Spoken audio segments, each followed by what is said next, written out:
Bueno, buenas tardes otra vez y vamos a empezar la conferencia de hoy que tiene un título un poco misterioso, al menos para mí, ¿vale?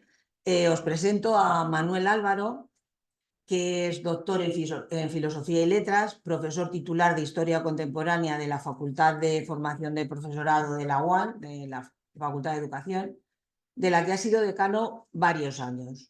Su principal línea de investigación se ha centrado en la represión política y económica franquista y en sus implicaciones ideológicas y sociales.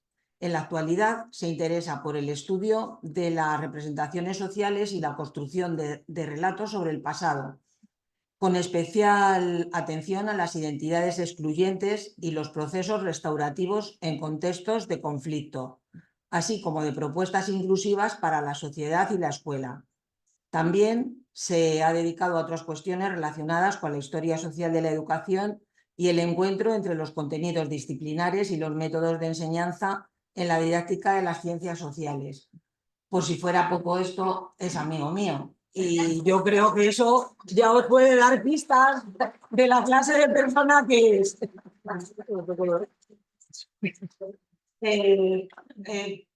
Manuel y yo hemos compartido muchos años de vida porque su hijo mayor y mi hijo pequeño han sido compañeros de clase desde que eran bebés y nos conocemos pues desde hace 30 años. Y a partir de entonces pues hemos colaborado en muchas cosas y tal. En el tiempo que ha sido decano me han dado ganas de decirle varias veces que viniera a compartir con nosotros sus saberes, pero me parecía que estaba siempre tan agobiado y tan ocupado que no me parecía. Pero ahora que ya ha dejado de ser decano, pues ya podemos entrar a matar. Así que nada, con esto, con todos vosotros, la conferencia de hoy. ¿Nos dices el título para empezar? Pues no. Vale, No, ahora, venga, ahora venga, explico por qué no voy a decir venga, el título. perfecto, es que me lo imaginaba. ¿Cuál es? Por lo de las preguntas, los dos. Así, Bueno, dos así. micrófonos espectacular. Bueno, hay que decir que además de amigos y nuestros hijos haber compartido clase, es que Rosa ha sido profesora de mis dos hijos, de los dos. O sea, que parte de lo bueno que tienen mucho bueno, se deben al colegio y a Rosa, y a los compañeros y compañeras de Rosa en aquellos años que fueron estupendos para mis hijos y para mí. Dicho esto, pues la verdad es que menos mal que no me invito a venir, perdón, menos mal que no me invito a venir cuando era decano en la otra vida, hace un año y medio, es decir, porque hubiese sido mucho más aburrido y solamente iba a contar penas. Son etapas que se pasan y bueno, están ahí. Fue un periodo del que soy pues muy honrado, ¿no? por haber tenido esa responsabilidad, pero ahora estoy en fase todavía de descompresión. Es decir, eso volver hacia atrás y en este proceso de las cosas que hemos hecho juntos, Rosa y yo tengo muchas cosas que hacerme perdonar, bueno, y por eso estoy aquí. Estoy encantado. También he de decirles que vengo con un cierto miedo escénico. Que mis compañeras y mis compañeros hoy, sobre todo trabajando con dos compañeras, hoy todo el día, las cosas que teníamos que hacer y estaban muertas de risa, ¿no? Porque, claro, esto de la universidad de la experiencia, ya a uno le pone un poquito en guardia. Si veo por ahí algunas caras como diciendo, sí, me haces bien, que te estamos esperando, ¿no? Pero bueno, también estoy muy contento, ¿no? de estar aquí. El título de la conferencia es que voy a hablar de otras cosas, aunque tiene que ver. Era un paseo por un memorial de la España liberal y democrática que pudo haber sido. Claro, que pudo haber sido y que no es, ¿no? Y esto es un paseo real que yo desde hace años siempre encuentro una excusa para pues hacerlo con mis estudiantes. Incluso cuando era decano lo pude hacer alguna vez. Y resulta que es que en realidad también me habían fichado para que fuéramos juntos a hacer ese paseo. Pero Y lo vamos a hacer. no. Esto es la primera fase. No me estoy entendiendo. Pero decía, bueno, si vamos a hacer el paseo, ¿no? No estaría mal que antes compartiéramos algunas cuestiones, ¿no? Sobre el paseo, pero tal como están las cosas desde pues en el mundo, no solamente en este país, desde la primera vez que hablamos de esto, hará un año probablemente, pues casi creo que nos va a interesar a todas y a todos la metarreflexión que se encuentra detrás. He de decir que yo les bromeo bueno, a mis estudiantes, sobre todo en los de posgrado, ¿no? Cuando nos presentamos todos, yo les digo que yo soy paleomarciano e ilustrado. Y no entienden nada. No entienden ni lo de paleomarciano y tampoco lo de ilustrado, ¿no? Bueno, sí, los estudiantes latinoamericanos, algunos sí que lo entienden, lo de ilustrado, ¿no? Y, en fin, y tenemos pues nuestras conversaciones interesantes sobre la decolonialidad y, pero no entienden muy bien, ¿no? Es un poco el sitio de los tiempos. Yo, voy a dar poca doctrina, además aquí no hace falta, pero sí un poquito para introducir unas preguntas sobre las que podríamos después discutir si les parece, ¿no? En primer lugar, mm, no, antes también quiero hacerles otra observación. Yo soy historiador, no memorialista. Y yo creo que es importante señalar esto, porque en el batiburrillo ideológico conceptual de los últimos tiempos, plagados de posverdades, en fin, pues al final vaciamos de contenido los conceptos y no terminamos sabiendo muy bien de qué hablamos. Yo creo que se ha abusado del concepto de memoria, hay memorias, y también cada vez pues, estamos presenciando una reedición de historicismos que pensábamos que estaban ya desterrados. Tengo una compañera, una profesora que también puede ser una candidata estupenda para venir aquí, Pilar Díaz, con la que hablo mucho de esto, ¿no? Es decir, tenemos la sensación de que en el reparto que en este país y en otros ya se hace, ¿no? Es decir, es como clichés, ¿no? No nos escuchamos, pero sí nos atrevemos a definir al otro en base a estereotipos. La memoria parece ser que es patrimonio de la izquierda y los historicismos patrimonio de la derecha. Al final, memorialismos e historicismos son maneras de acercarse al pasado, normalmente con una intención pues, ideológica y política legítima, pero que tenemos que tener en cuenta. Les quería contar, ¿no? que de un tiempo a esta parte asistimos al recrudecimiento de usos del pasado para legitimar discursos identitarios, excluyentes, relatos imaginarios y no pocas veces apocalípticos sobre el mundo. El abuso de relatos historicistas no es un fenómeno nuevo, pero presenciamos, y al menos yo perplejo y un tanto melancólico también he de decirle, un tanto melancólico, todo un despliegue de relatos místicos, autoritarios y nacionalistas de corte romántico y excluyente, con soporte institucional, éxito popular y que, como les decía antes, pensábamos conjurados. Entonces asistimos a versiones renovadas y no siempre vinculadas a intereses del todo legítimos. El negacionismo es un componente esencial de eso que se ha dado en llamar posverdad, que como ustedes saben muy bien es otra cosa que la reescritura ad hoc de los relatos sobre la realidad en base a intereses ideológicos y políticos coyunturales, en definitiva en base a intereses de poder, en base a las relaciones de poder. ¿Y por qué les decía que lo del el beta relato? Pues bueno, estaba escuchando ahora que están pensando en tener una sesión de trabajo sobre Palestina. Yo dediqué una sesión este año del Máster de Educación para la Justicia Social a reflexionar sobre pues, las posverdades y los relatos que se están construyendo en torno al conflicto de Gaza. Y la pregunta que les hice a mis estudiantes es si se podía construir un relato o relatos que no pueden ser iguales, pero racionales sobre lo que está pasando. Es decir, nos están transmitiendo continuamente que en torno a los grandes conflictos de este mundo y también de este país, es imposible construir relatos racionales que podamos confrontar en espacios sin que manejemos el estereotipo y, por tanto, terminemos en posiciones excluyentes.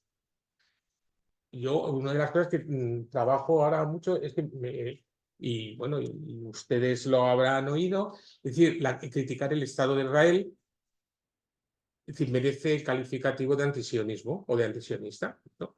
Yo creo que esto no responde a la construcción de representaciones racionales sobre lo que está pasando, sino a priorismos ideológicos que requieren estereotipar al otro. Aquí la pregunta, lo que a mí me interesa en el fondo, por trabajar donde trabajo, es por el papel que vienen jugando en este proceso los mecanismos de conformación de algo que nosotros llamamos en sentido amplio, o podríamos considerar como la educación histórica. Y más en concreto sobre el papel que juega en todo esto la historia escolar. Cuando les decía que a veces me siento un poco melancólico, es porque con la edad que tengo ya, muy próxima a la suya y creo que probablemente mayor que alguien de los que está aquí, pues he de reconocer el fracaso absoluto de la historia escolar para contribuir a lo que yo siempre consideré que debería haber sido su finalidad principal y que me parece que me voy a jubilar sin verlo. Conformar pensamiento crítico, ayudar a comprender la realidad. Y precisamente quizá sea una ingenuidad ilustrada y paleomarxiana, si quieren ustedes, pero con ello contribuir a fortalecer los valores democráticos. Y este no es un fenómeno que nos afecta a nosotros, es un fenómeno generalizado. Hace no mucho tuve que dar una conferencia en Colombia y resulta que era 5 años después de otra que había dado antes sobre casi el mismo contenido, sobre los retos para la enseñanza de la historia. Y tuve que decir, es que he comparado una y otra y es que vengo repitiendo lo mismo durante años, es decir, mi vida profesional, y al final, claro, he tenido que llegar a la conclusión de que lo que expreso sobre todo es un deseo, es el deseo de que las cosas fueran de otra manera, pero al final no lo son. El currículum es el currículum, lo escribe quien lo escribe, y los relatos sobre el pasado, pues socialmente se les adjudica la función que tienen. Y bueno, pues sí que me pongo melancólico, ¿no?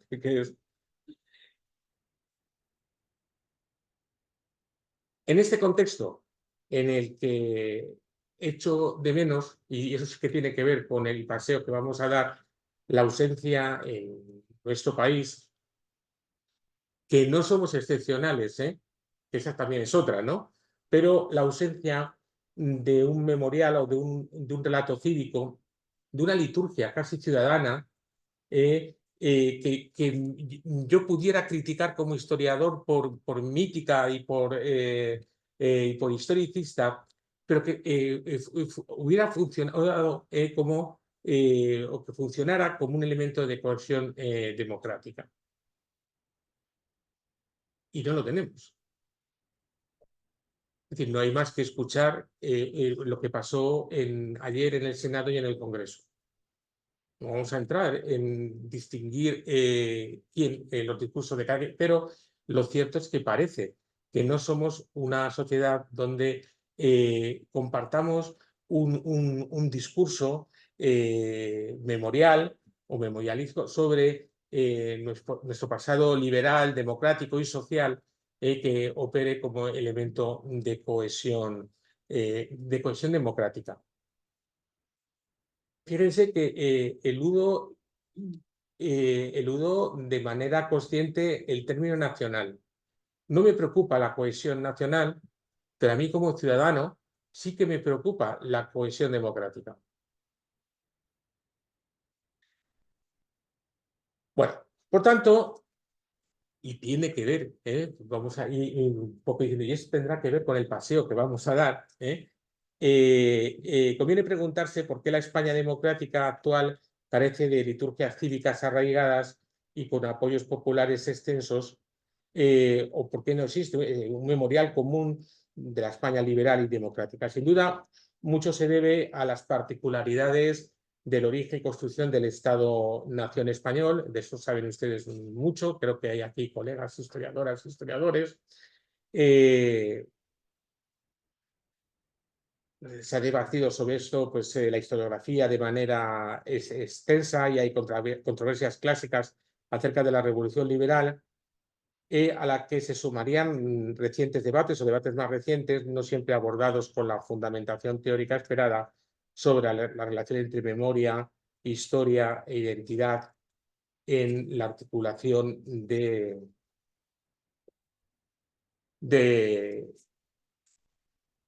los discursos públicos, políticos y sociales sobre la nación española. Pero la explicación quedaría incompleta sin una caracterización ideológica y política del franquismo, por eso la diapositiva que tienen ahí, que ahora explicaré, y un tercer factor que a mí me parece muy importante y sobre el que hemos discutido muy poco, que es la imposición de un relato canónico sobre la transición que no solo contribuyó a desmontar el relato del tardofranquismo, los relatos legitimadores a fin de cuentas del franquismo, sino que incluso abundó en algunos de los aspectos que ha asumido la sociedad española democrática como si fueran una construcción del proceso de transición cuando arrancaron mucho antes. Hay una socióloga muy conocida, Paloma Aguilar, que escribió un texto muy interesante hace muchos años, en el que intenta explicar cómo la memoria traumática de la guerra civil había sido un factor determinante en los discursos de la transición española. Algunos colegas y yo, que no somos sociólogos y que somos historiadores y que nos interesan más los procesos, pensamos que es al revés. Que es al revés. Es que es la necesidad de un discurso del legitimador de la transición lo que termina imponiendo una lectura sobre la guerra civil y el franquismo, que al final es la que ha calado en la sociedad española. Yo, bueno, después de esto, qué bien quedará España. Esto es no sé si la conoces, un dibujo muy conocido de los años 40, yo creo, ¿no? Que explica muy bien las cosas después de la guerra. Qué bien va a quedar todo esto, ¿no? El franquismo arrasó no solamente no solamente con el sujeto, con la izquierda o las organizaciones sociales como sujetos históricos, sino también con cualquier referencia ideológica, política o cultural al liberalismo. Iba todo en el mismo pack.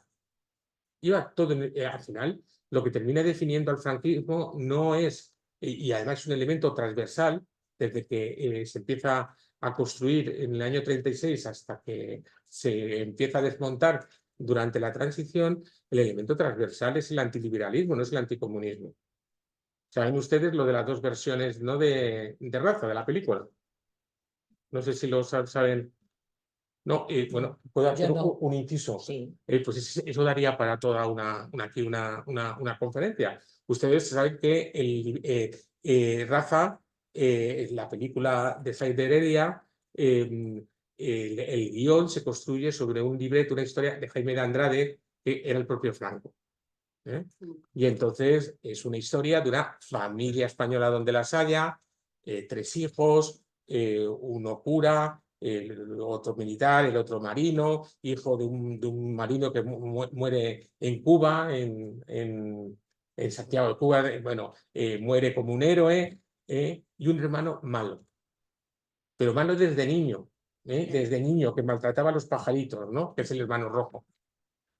Y entonces es un drama que es un trasunto de la familia del propio Franco idealizada y pues, pues el drama se sitúa durante la guerra civil. Y está plagado, pues, claro, el discurso, obviamente, de soflamas antiliberales, que era, en fin, lo que formaba parte fundamental de la base doctrinal del franquismo. Los americanos en Cuba eran pueblo de indios, los brazos en alto.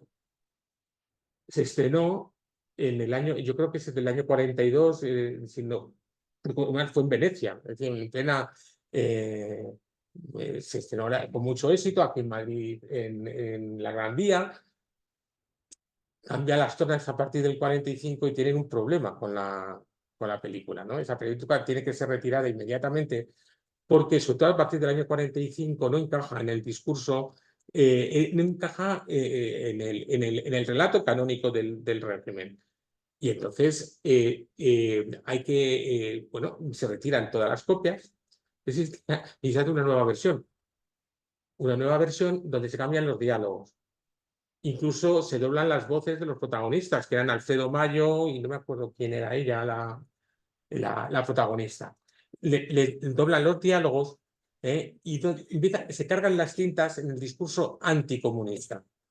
Desaparecen secuencias enteras, algunas pues, que estaban muy conseguidas en la versión original, en las que se critica a los Estados Unidos, y se reescena la película en el 51 en la Gran Vía otra vez. Digamos que Franco se censura a sí mismo. Y sabemos todo esto, pues esas casualidades. Es decir, los historiadores del cine lo sabían por la documentación de archivo, pero nadie sabía exactamente qué se había cortado y qué se había doblado. Hasta que en los años 90, en la Cinemateca de Berlín, de la antigua RDA, cuando cae el muro, apareció la única copia que se conserva de la versión original. Por tanto, el franquismo arrasa con los referentes políticos, ideológicos de un pasado no solo social, sino también democrático y liberal. Y eso, como ahora veremos, no se recupera en el discurso canónico de la transición. Voy a poner ejemplos, que si no hablo así mucho. Bueno, esto tendría que pasar, pero no pasa. No, ya. Esto se ha colgado, como decimos, se ha quedado colgado. ¡Qué bien! Un segundo.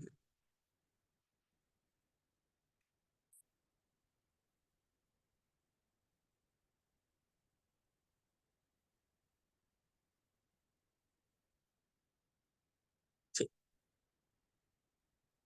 Bueno, ejemplo. Don Antonio Machado. Yo supongo que esto que voy a contar, algunos de ustedes lo tienen claro, pero no en el imaginario cultural de la sociedad española, no. Don Antonio Machado. Don Antonio Machado, como saben ustedes, reposa en Collioure, en Francia, donde murió cuando cruzó, al poco de cruzar la frontera, en el 39, cuando cae el Frente de Cataluña, y no ha vuelto. Si conocen ustedes Collur, pues sabrán que está en un lugar privilegiado del cementerio, tratado con todo respeto y cariño. Y es muy emotivo ver los papelitos que dejan los estudiantes, casi todos de secundaria, que van de excursión allí, que es muy emotivo. Bueno, pues Antonio Machado, saben también que se le expulsó del escalafón post-mortem. Es decir, después se le expulsó como catedrático de secundaria. Y hay también una operación ignominiosa en los años 40 del franquismo de apropiación de la figura de Antonio Machado. Antonio Machado, ante todo, era un poeta y español, pero también era republicano y regeneracionista. Y entonces publican una edición de las obras completas de Antonio Machado en la editora nacional, con un prólogo de Dionisio Ridruejo. Cuando Dionisio Ridruejo no era el Dionisio Ridruejo que conocimos después, ¿no? Era el intelectual falangista que poco después se marcharía pues a la División Azul, precisamente porque no soportaba a la oligarquía tranquila. Pero eso es otra historia. Tituló el prólogo El poeta rescatado. Y bueno, ¿rescatado de qué? ¿De quién? ¿No? Y entonces empieza a construirse esa idea de que el gran poeta había sido poco más o menos preso, ¿no? Rehén de la República, de los republicanos y de la izquierda, cuando él, ante todo, era un español que amaba a Castilla. Bueno, pues todos conocemos estos versos, ¿no? Españolitos que vienen al mundo, te guarde Dios, una de las dos Españas del arte del corazón. Bueno, ya saben la interpretación que se ha hecho de estos versos. En el tardo franquismo, ya en los años 70, en los círculos próximos al régimen, se utiliza esto como un ejemplo de la reconciliación entre españoles, como un ejemplo en el que el poeta, ya predice el cainitismo de los españoles y de las españolas. Es una metáfora de las dos Españas. Y así ha pasado, ¿no? Así ha pasado al imaginario popular. Incluso mi querida Almudena Grandes, en una de las novelas, habla del españolito a que se le ha de helar el corazón. Pero esto tiene truco, como saben, ¿no? Que es la estrofa anterior. Ya hay un español que quiere vivir y a vivir empieza, entre una España que muere y otra España que bosteza. Esas son las dos Españas a las que se refiere Antonio Machado. No está refiriéndose a las Españas que se enfrentan en la guerra civil y que hay que reconciliar. Son dos caras de la misma moneda. Proverbios y Cantares se publica es un poema no diré, del poemario de... Bueno, en 1912 es la primera edición, que después hay posteriores, en 1915 no era, es decir, no era es decir, él no sabía que iba a estallar una guerra, se refería a la España caduca, a la España que muere, a la España que bosteza, a la España de la Restauración, a la sociedad española, Campos de Castilla, que no me salía. Campos de Castilla, que es donde aparece la primera edición de 1912, está muy anterior a la guerra. Eso ha pasado así, a mí me lo han contado así en el instituto. Y la primera referencia que tuve, que eso no debía de ser de esa manera, fue de una amiga que después fue mi compañera y ahora somos amigos, mi ex, cuando estudiaba filología en la Complutense, que su profesora de literatura, para sorpresa de los que estaban allí, ya les advirtió que había que leer a Antonio Machado de otra manera.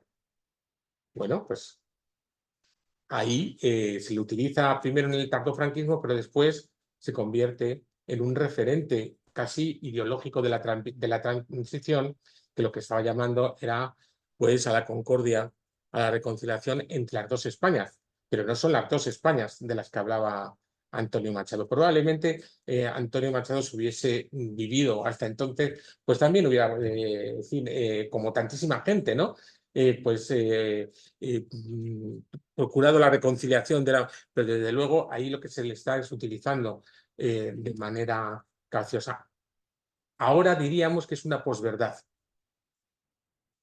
¿Qué es una posverdad? ¿Mm? Cuando no hablábamos de posverdades, ¿no? Que es una manipulación burda de la figura del poeta. Otro ejemplo que les traigo, porque la pregunta que nos tenemos que hacer es que si no hay un memorial de la España liberal y democrática, si habría mimbres para construirlo, ¿no? Esta fotografía también la conocen ustedes ya, supongo, pero nuestros estudiantes, no sé si la conocen. Yo no. No, fíjense, esto es un auditorio de personas muy cultas. ¿Te digo bien? Por eso yo estaba frustrado. Es decir, yo estaba miedos técnicos. Son personas muy cultas. Que sí, que son personas cultas. Bueno, esas fotos la pongo año tras año a mis estudiantes. Fíjense que estamos en el 2024. La Constitución es de 1978. Y ahora, le decía, estamos tan faltos de referentes liberales, democráticos, sociales, ¿no? Es como si la democracia se inventara en el 78. Bueno, pues claro que hay antecedentes de una España liberal, democrática, de una España que luchó durante la Segunda Guerra Mundial para derrotar al fascismo y que protagonizó situaciones como esta que en cualquier otro país estarían en todos los libros de texto. Eso es el día de la liberación del campo de Mauthausen. Y si ven ustedes la pancarta, si se fijan, pone: los españoles antifascistas saludan a las fuerzas libertadoras. Mauthausen era el campo de los españoles, o sea, porque lo construyeron. Bueno, en un país como el nuestro, tan necesitado de referentes democráticos que ayuden a combatir discursos excluyentes y de odio, cuando el antifascismo es mucho más que una posición política, sino casi un elemento cultural en la construcción europea, no tendríamos que estar reivindicando eso. En la querella banderiza de Memorias Confrontadas, pues parece ser que esto es una cosa solo de un sector de la sociedad española. Le dice, es una cosa de rock.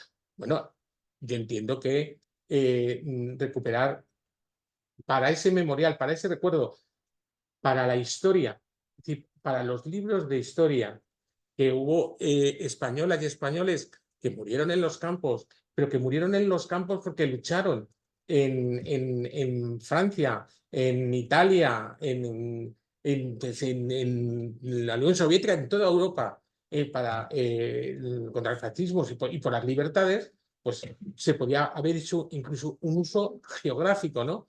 Y yo tendría como historiador que decir, hombre, no nos pasemos, ¿no? No nos pasemos.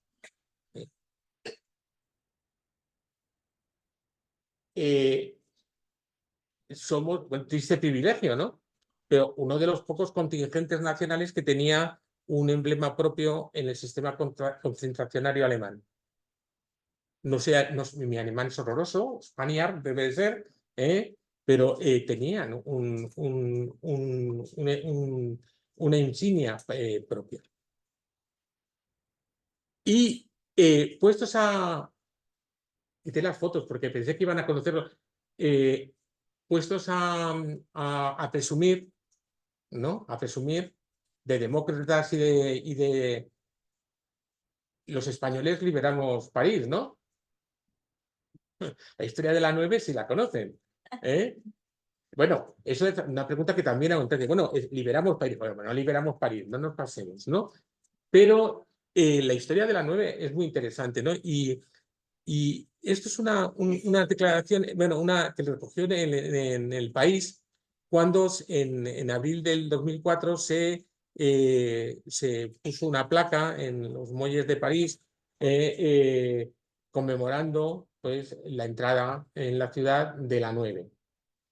Y el alcalde de París entonces, Bertrand Delanoë, es mi francés también, es horroroso, dijo en el acto: es un momento de gratitud, afecto y solidaridad para todos los españoles, para que sepan que estamos agradecidos por todo lo que aportaron a nuestra libertad. Yo cuando leí aquello dije, pero, es decir, pues si es que no sé, que nadie les conoce, nadie lo sabe.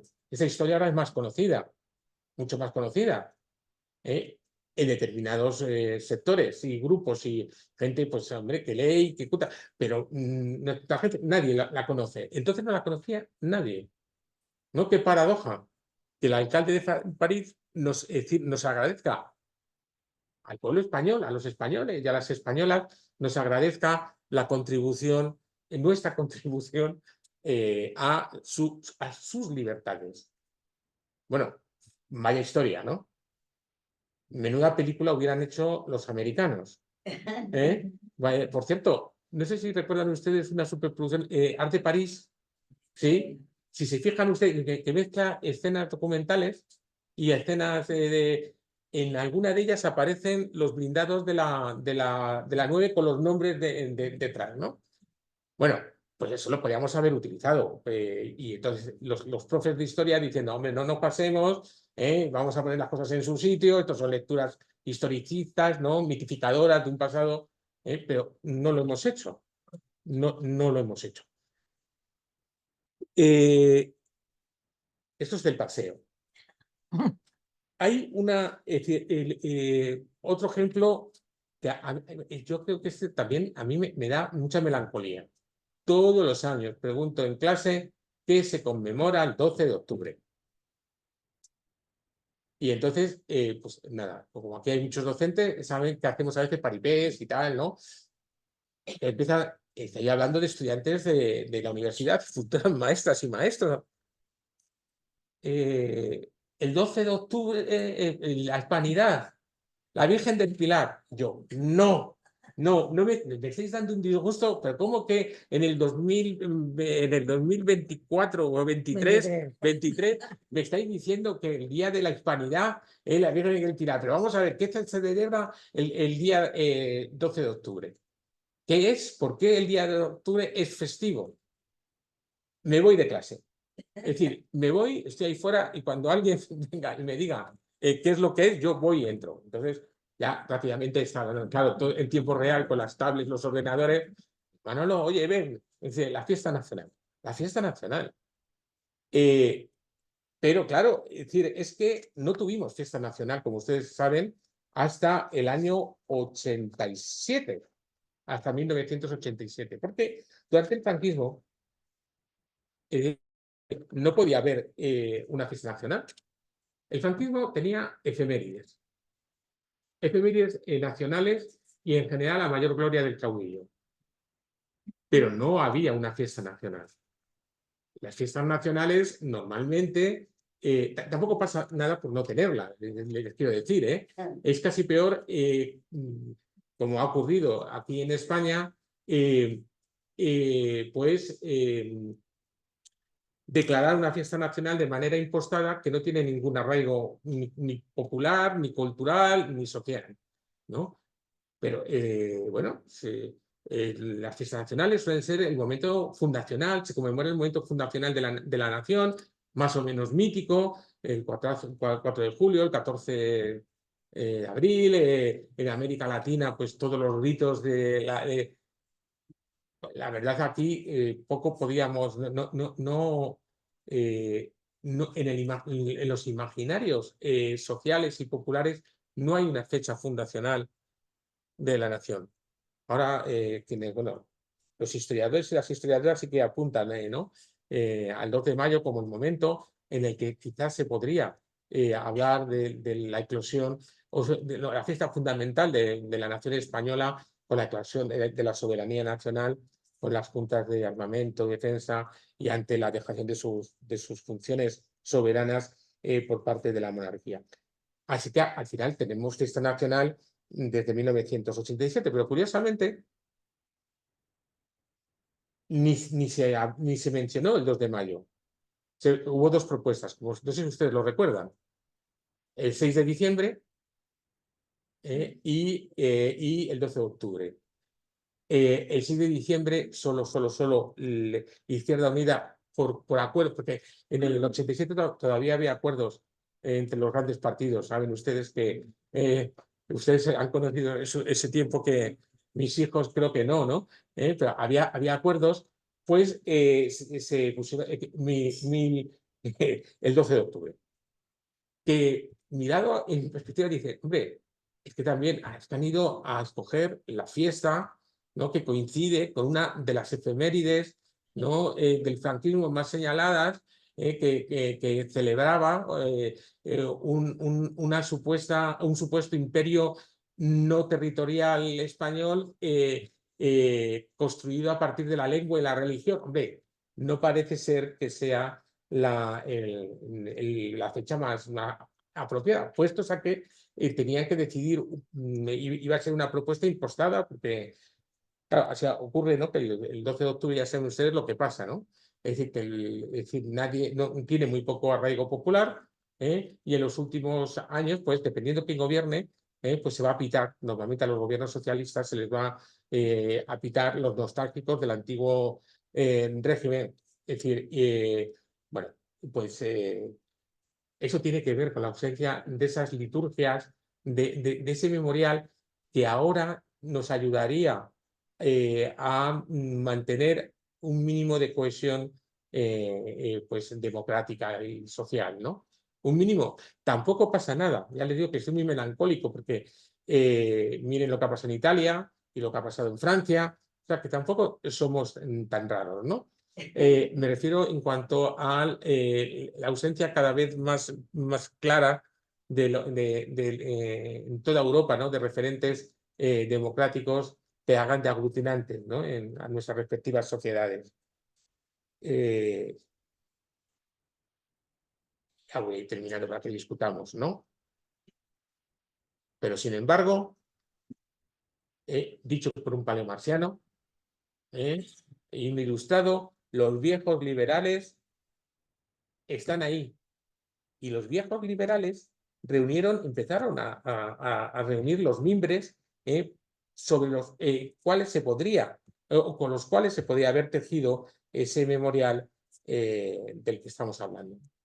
Porque aquí tuvimos revolución liberal, como en el resto de Europa, aunque se empeñaran en decirnos que éramos muy raros.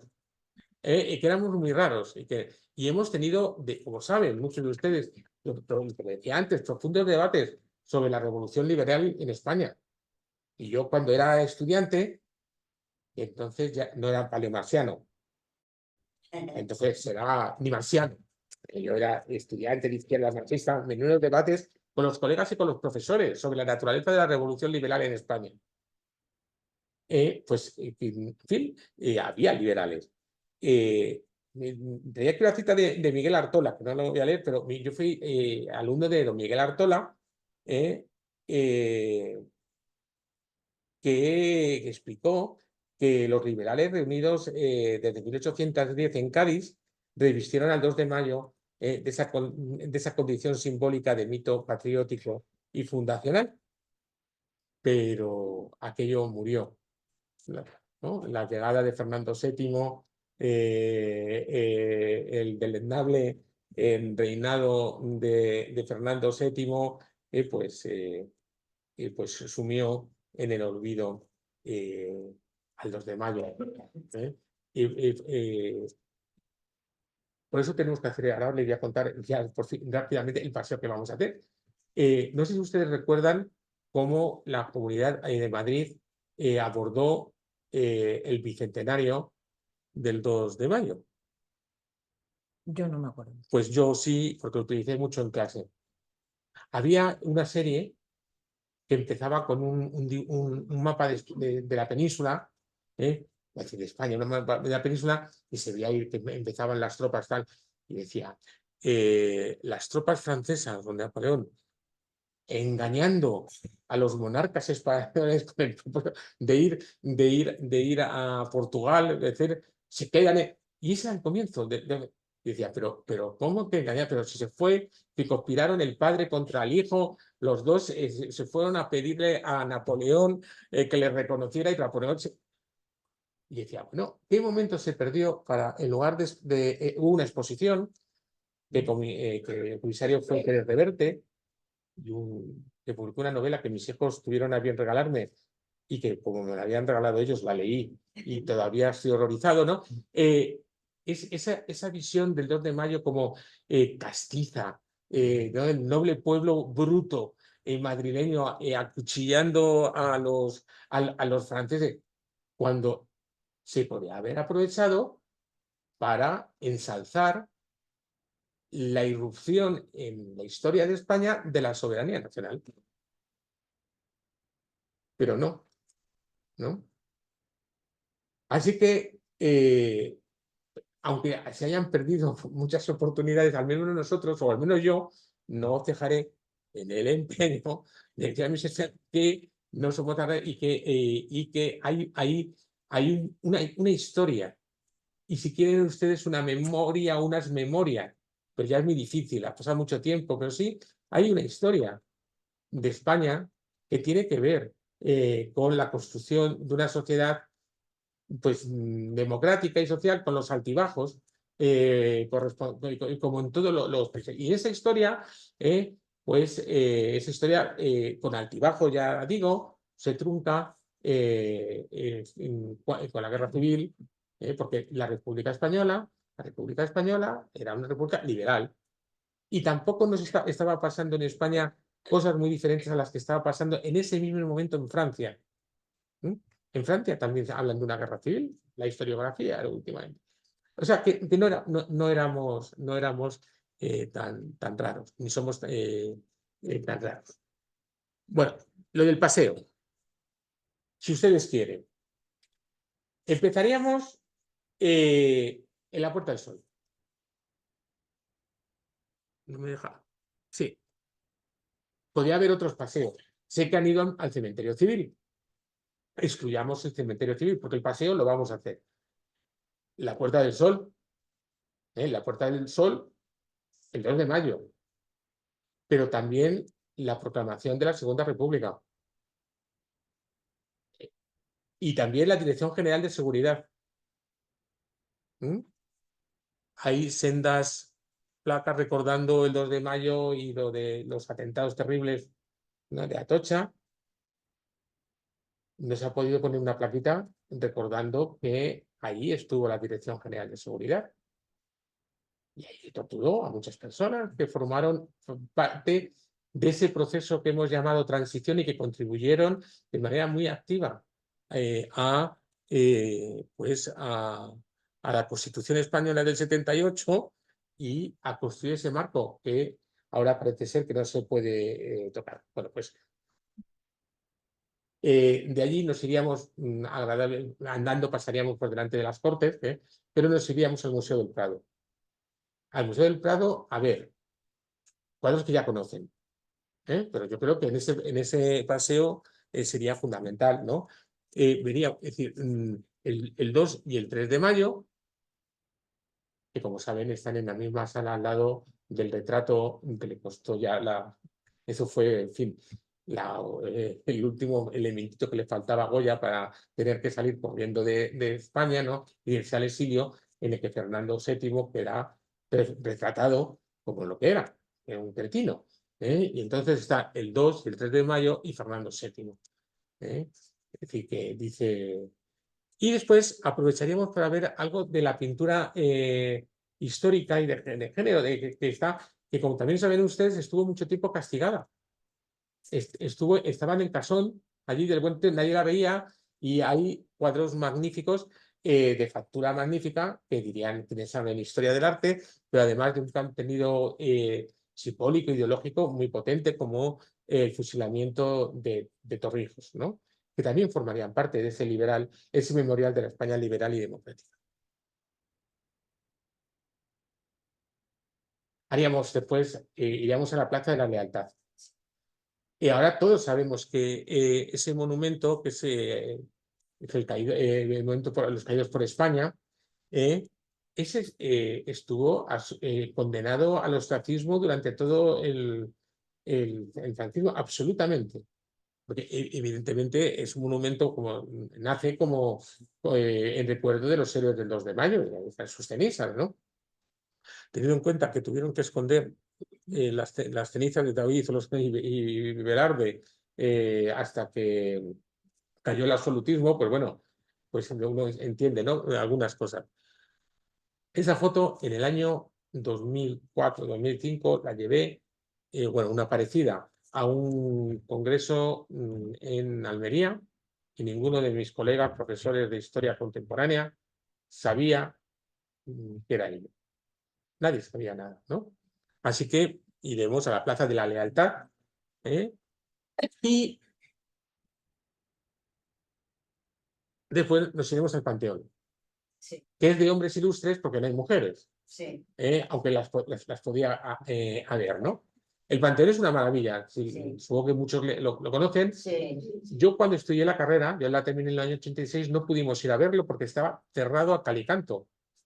El Panteón estuvo, Sí, ha estado mucho tiempo cerrado. hombre, claro, Está no, detrás de la Basílica de sí, Arrieta. no creo que al caudillo tampoco le hacía mucha gracia el asunto este, ¿no? Es decir, tener es un memorial en sentido estricto a la España liberal, donde Sí. está Cánovas, Sagasta, Tato, bueno, pues evidentemente no. Bueno, los doceanistas en el patio, las cenizas, es decir, estuvo muchísimo tiempo cerrado, ¿no? Y ahora es muy interesante cuando uno va a verlo, porque nunca hay nadie. Yo nunca coincido con nadie. Son preciosos los conjuntos funerarios, son preciosos. Nunca hay nadie.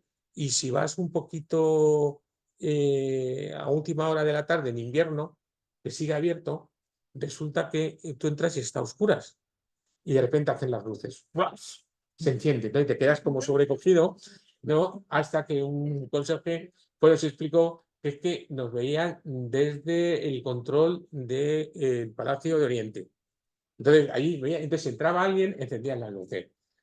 Bueno, pues es muy, muy chulo, yo creo que es muy bonito. Es interesante también, ya hablaremos de esto cuando hagamos el paseo, porque sí que durante el franquismo se sacó a Palafox y a Castaños, porque como militares de su categoría iban a estar con semejantes liberalotes allí enterrados. Eso es una especulación mía, pero el caso es que lo sacan. Y a Prim lo tuvieron allí, pero lo sacaron mucho más tarde, y como saben, el destino de Prim, después que lo exhumaron, fue tremendo, porque en principio lo iban a enterrar en Vic, en su localidad, pero estuvo en una nevera de la morgue, de una morgue allí municipal, durante años y años, donde le sacaron, lo pueden ustedes, se meten en internet y están todo esto que les estoy contando, y además unas fotos muy siniestras.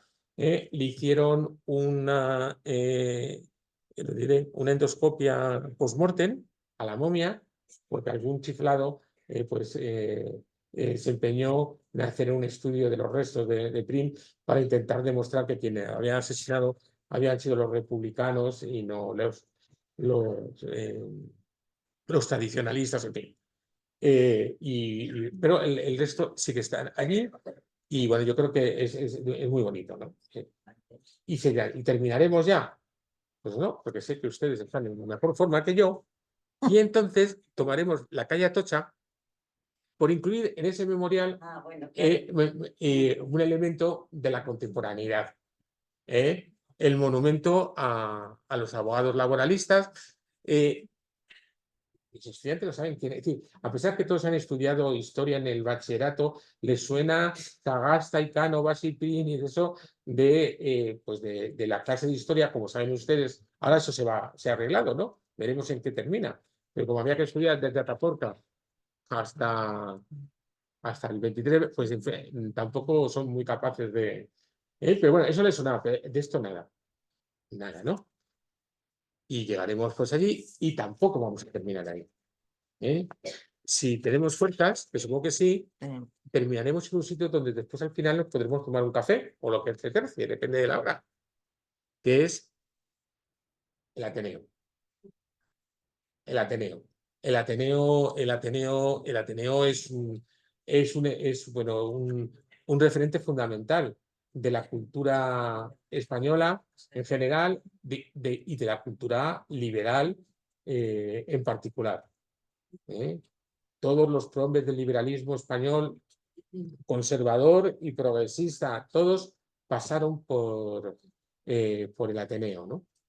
Y Y bueno, alguna mujer también. ya, es que es lo que iba a decir Correcto. ahora. Yo no, iba a decir que aquí sí que había, y que saben ustedes que ahora hay un proyecto del Ateneo para hacer visible a las mujeres ateneístas, y entonces creo que van por 4, porque antes estaba doña Emilia Pardo Bazán, ella sola, ahí en la galería de retratos, todos ahí, y doña Emilia, en fin, quería tener un carácter estupendo, lo digo sin ironías, una mujer estupenda, y era la única que estaba, ¿no? Entonces ahora creo que está Carmen Laforet y no sé. Está ahí en la calle El Prado, que está... Bueno, pues, un si entran espacio ahora un poco- yo creo que si entran en internet, también y eso se explica el proyecto están colgando retratos de mujeres ateneístas. No se me refiero al espacio. Pero una vez que antes de entrar, subiendo la Sí. calle El Prado, que verdaderamente no es un edificio es como muy llamativo. Y luego una vez que entras ya es otra Es historia, una claro. cosa, Ya ya saben que ahora tienen un poco bueno, así. siempre han tenido problemas de financiación en los últimos años. Hubo un proyecto estrambótico que mejor no recordar Ya, con la Iglesia de la Cienciología, que está en la otra esquina, bueno, que aquello China no. Y después, bueno, pues se han alquilado salas para todo, y hasta que a alguien se le ocurrió lo del restaurante, que es un sitio, la gente que viene de fuera siempre les llevo allí a cenar, que está muy bien. Y ahora, pues, la Comunidad de Madrid pues, ha decidido retirar la subvención. Pero bueno, eso es otra historia. Así que ya entienden por qué la metareflexión y el paseo.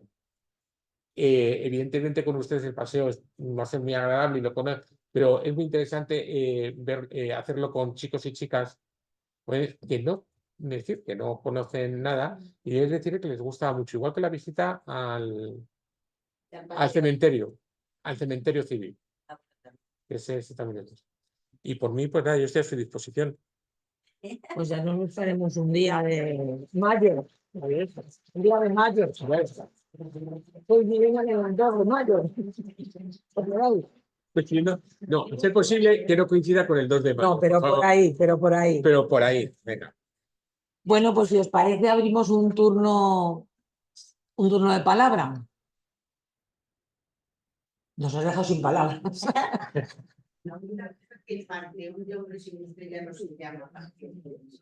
Dice Isabel que ¿Sí? ya no se llama Panteón de Hombres Ilustres. Panteón, pero De personas ilustres. acabo de entrar en hoy para conseguir unas fotos y oficialmente yo creo que sigue siendo así. Ah. Bueno, pues Panteón, Panteón, pero tampoco Panteón, no sé, Panteón del liberalismo, yo no sé, da igual, que lo llamen como quieran, pero que se visite. Pero que se visite ya no por esto que estamos hablando aquí, es que es muy chulo. Es muy chulo. Es que esto de las webs es muy interesante y patrimonio nacional también. Bueno, he tenido la suerte de estar 4 meses en Argentina, que eso lo sabe bien mi amiga. 4 meses y bueno, y entonces me invitaron a un seminario y me pidió que hablara de Cuelgamuros, antes Valle de los Caídos, me he acordado por lo del nombre, ¿no? Panteón de España. Panteón de España, toma. Pues me ha encantado eso que como mis estudiantas, en tiempo real, alguien ha cogido internet. Bueno, pues no estaba actualizado. Pues Panteón de España. Toma, Jeroma. Bien. Bueno, pues uno entra en Google y pone alojamientos, el Escorial, te salen páginas de estas de Booking y tal. Uno pincha y el primer sitio donde a uno le sugieren hospedarse o alojarse es en la hospedería del Valle de los Caídos. Y es muy interesante porque explican que es un lugar tranquilo. Claro, Hombre, eso, tranquilo, en fin. ahí la discoteca. Fidel.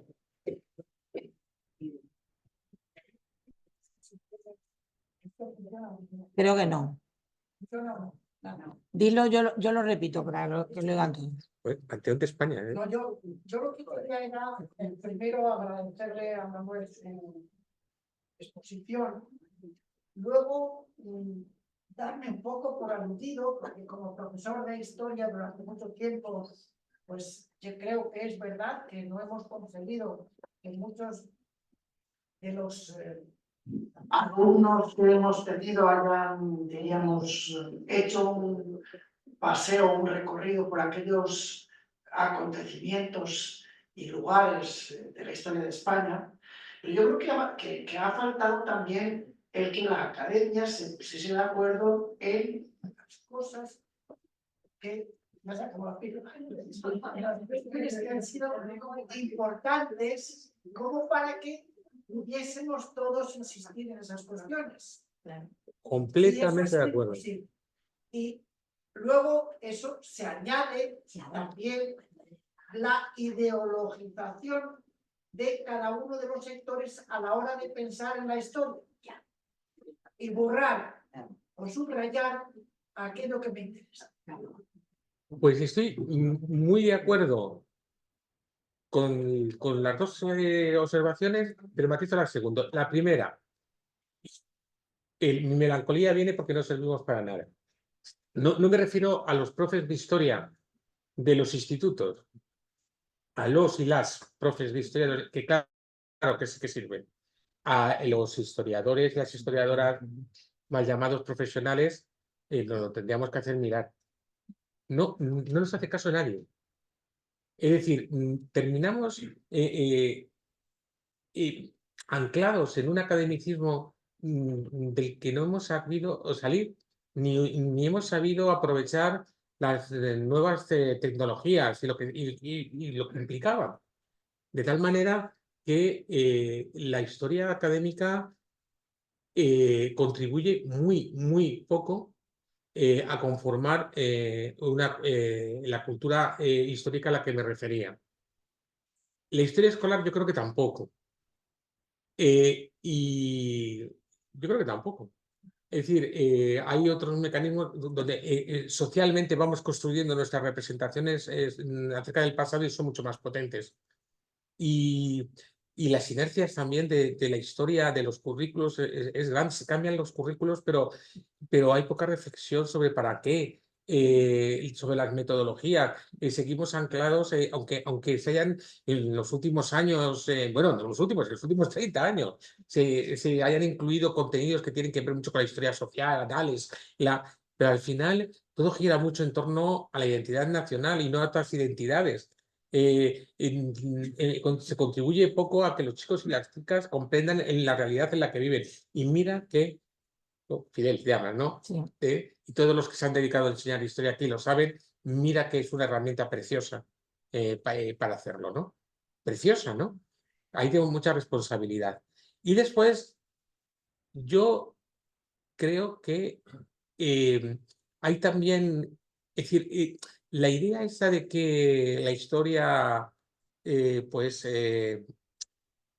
cuenta según la miremos cada quien, yo también creo que tiene mucho de constructo ideológico. Yo creo, por eso decía que soy paleomarxiano e ilustrado, yo sigo creyendo que la historia es una ciencia social. Y evidentemente no somos la física ni la química, ni podemos predecir, ni podemos establecer leyes de cumplimiento universal, pero sí podemos construir un conocimiento racional. Y de hecho, no solamente en la academia, sino también en los institutos lo hacéis.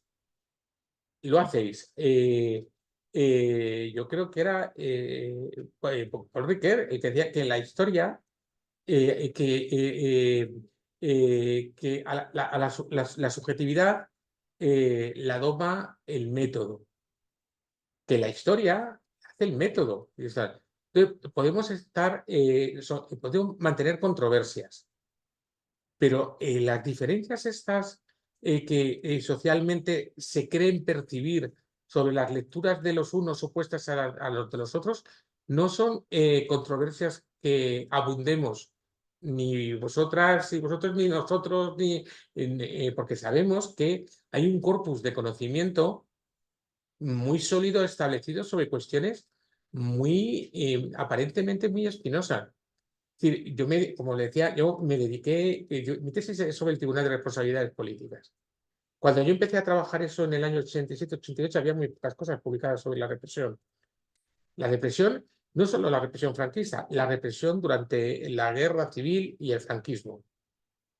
Bueno, 10 años después había ya un cerro de estudios académicos muy sólidos. Y ahora mismo, probablemente, lo digo sin...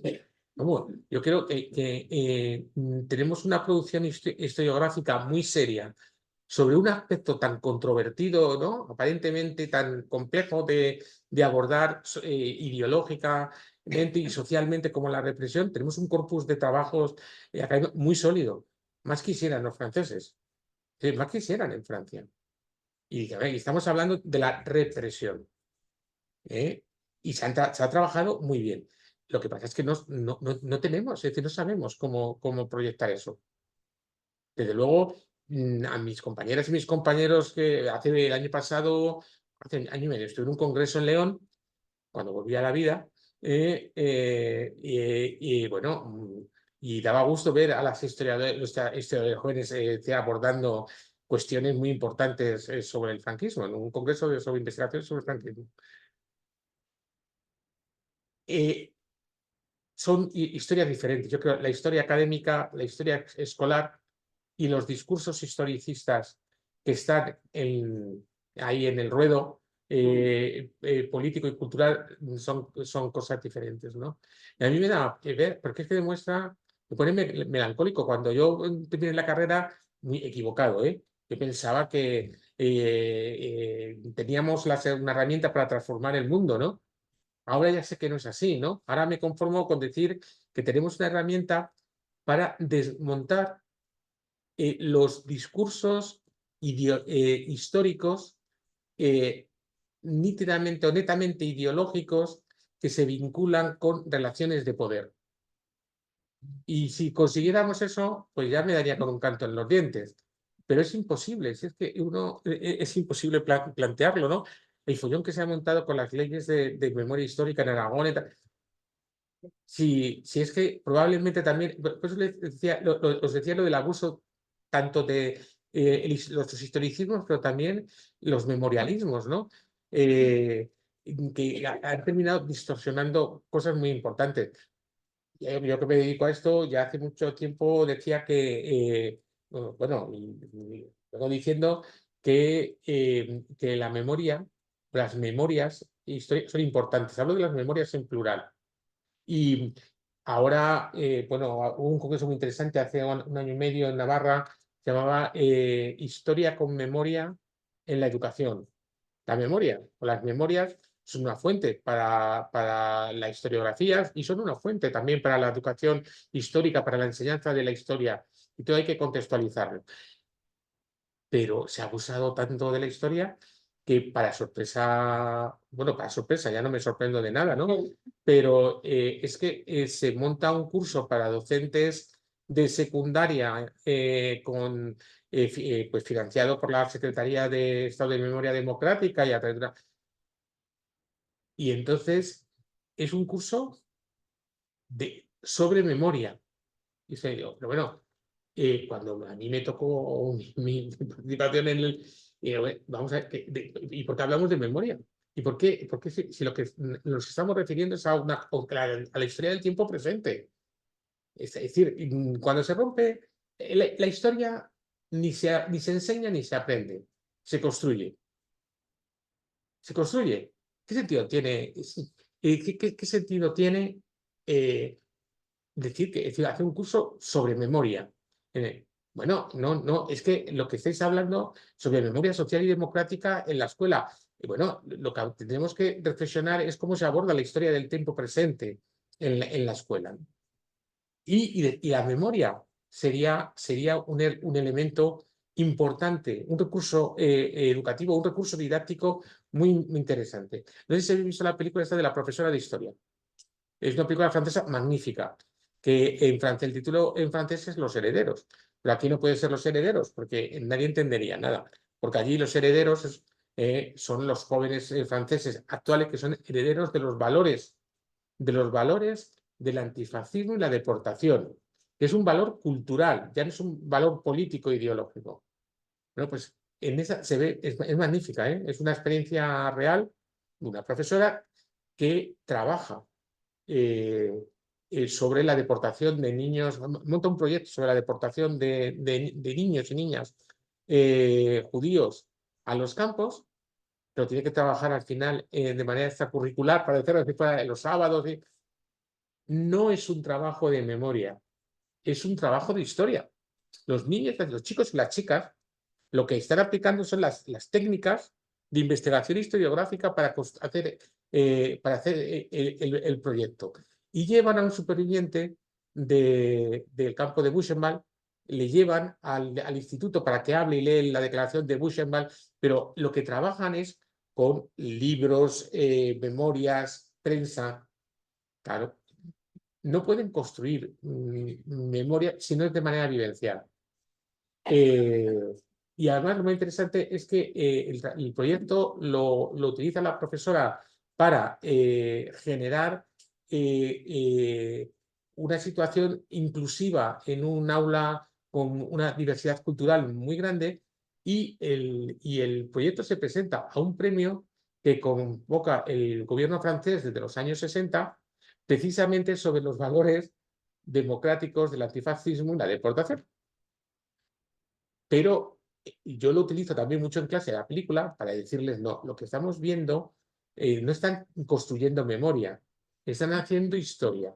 Y después cada quien elaborará la información que está recibiendo para construir su propia memoria.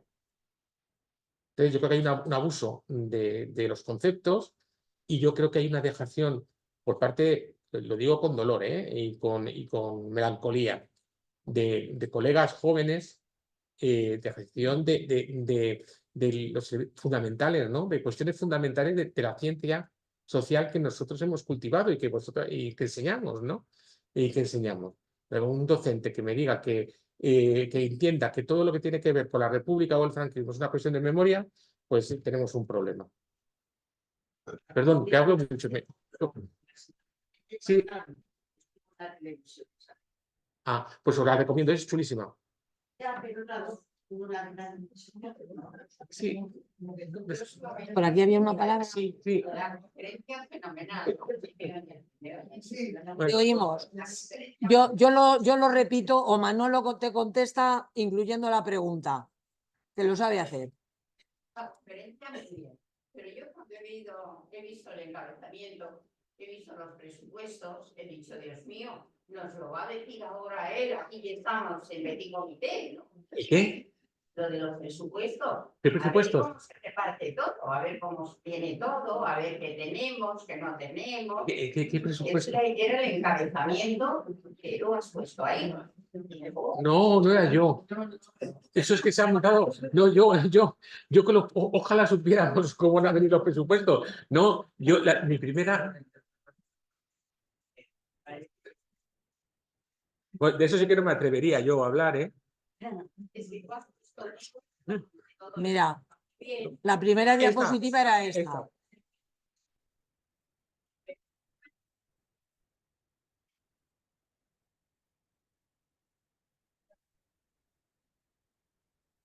Así que. Qué susto. Lo que no se faltaba. No sé, por allí, A ver. por allí. Alfredo.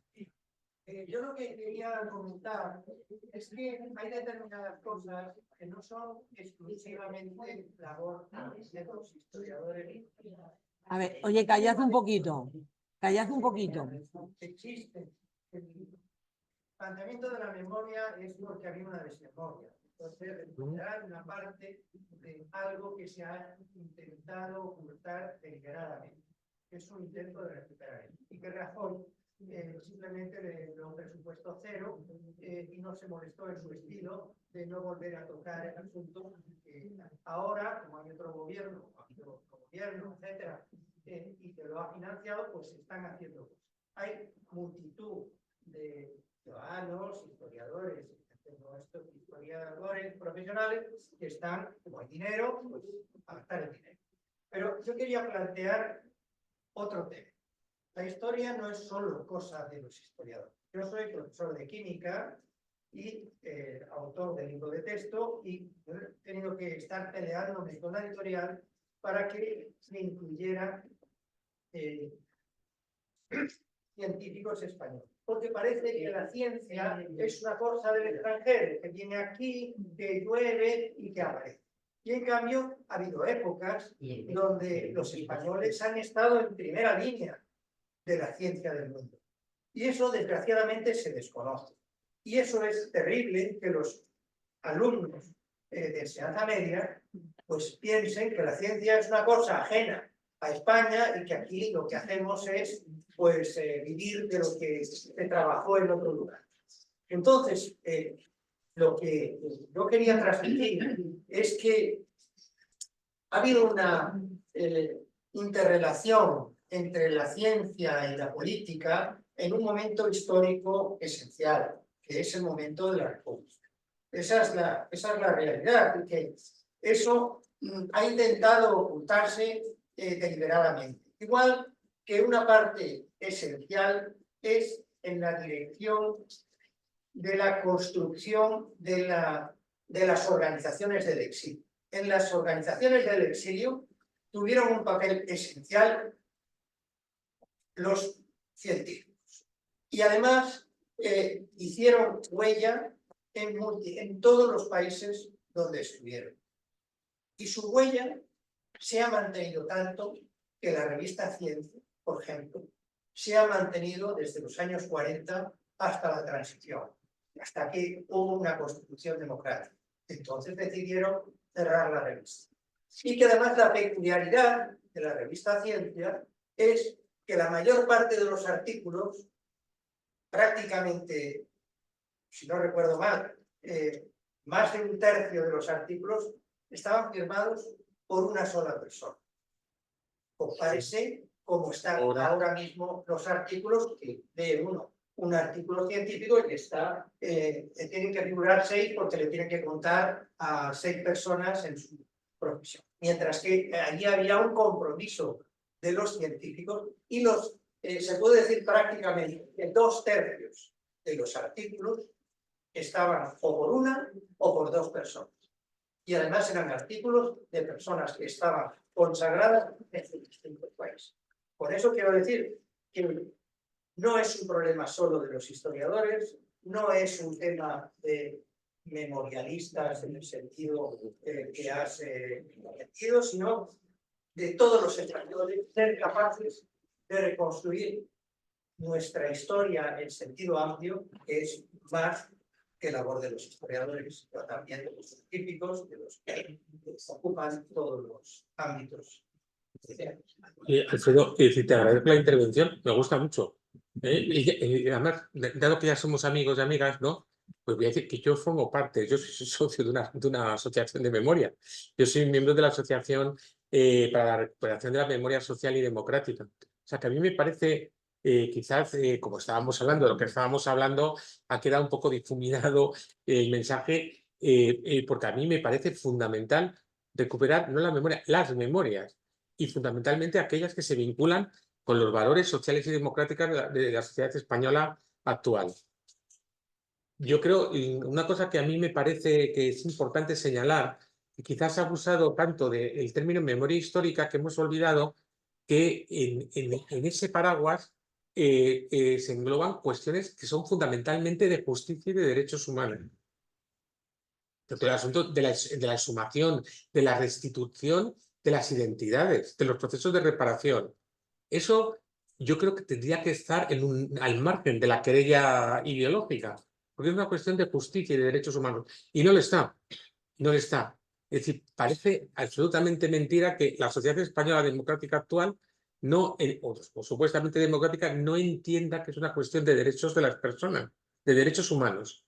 Y después ya vendrán las memorias confrontadas, ¿eh? Y yo creo que cada quien tiene derecho a tener su, es decir, a recuperar pues, aquello con la que se sienta más cómodo. Y ya digo, yo soy miembro de una asociación.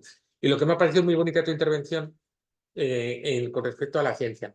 Aquí, que no lo he leído, hablaba un poco de la residencia de estudiantes, es decir, pero es decir, la JAE, la Junta para Ampliación de Estudios, es un organismo fundamental para la historia de la educación, la ciencia y la cultura en España.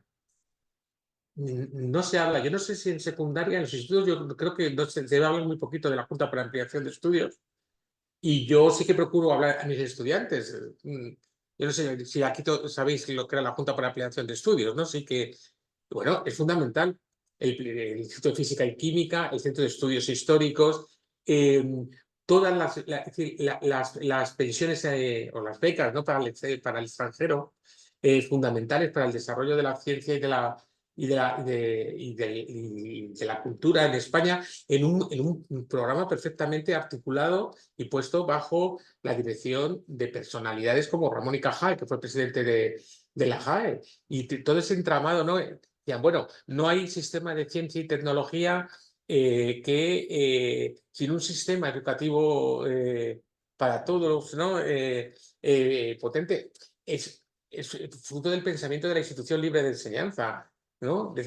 Y la idea de que, bueno, vamos a mandar gente fuera, pero que cuando vengan tengan dónde trabajar, ¿no? Y se busca con la Fundación Rockefeller, pues el Instituto de Física y Química, es todo pues el embrión de lo que fuese, bueno, el embrión es lo que después se convertiría en el Consejo Superior de Investigaciones Científicas con una orientación muy diferente. Así que estoy absolutamente de acuerdo.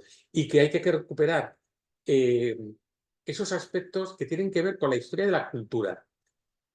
Porque también, es decir, parece ser que yo lamento mi poca cultura científica.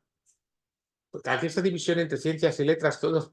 Es decir, yo creo que la ciencia forma parte de la cultura. Es decir, yo creo que esa dicotomía es perversa. Y la historia de la ciencia tendría que tener un peso, yo creo que tiene un potencial educativo que se desaprovecha. Así que me ha encantado tu intervención, porque es verdad, eso tiene también que ver con los olvidos del franquismo. Es decir, hay trabajos muy bonitos sobre la represión en la universidad, la depuración de la universidad y sobre la Junta para Ampliación de Estudios. El presidente del tribunal, los dos presidentes del Tribunal de Responsabilidades Políticas eran personajes que venían pues, del mundo católico, muy fieles a Franco. El primero era médico, pediatra, que contribuyó a importar desde Alemania las tesis penésicas que publicó en Renovación Española. El otro era un catedrático de Filosofía del Derecho. Y tiene una obsesión tremenda con la institución libre de enseñanza y lo que significaba.